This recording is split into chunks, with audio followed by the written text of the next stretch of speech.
So hey guys, I'm up here with a new video.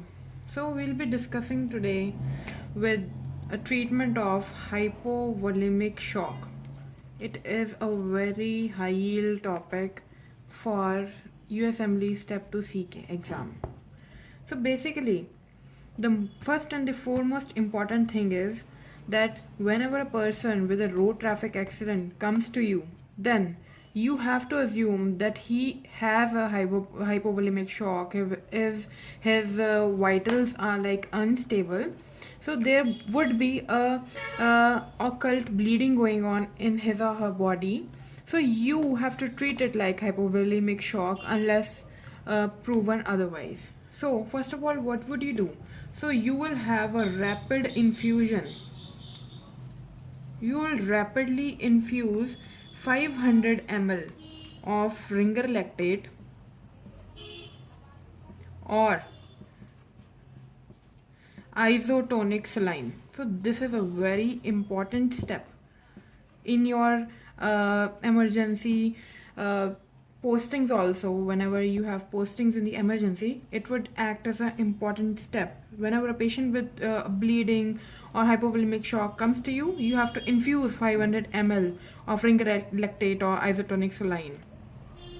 After that, you have to check if the response is adequate or not. So this is a very confusing step for most of the residents. So the most reliable thing to check for the adequate response is urine output. The urine output should be more than 0.5 ml per kg per hour. So supposing a 70 kg man comes to you, so the urine output should be around 35 to 70 ml per hour. If the urine output is not adequate, that means you are missing out something. Your fluid resuscitation is not adequate.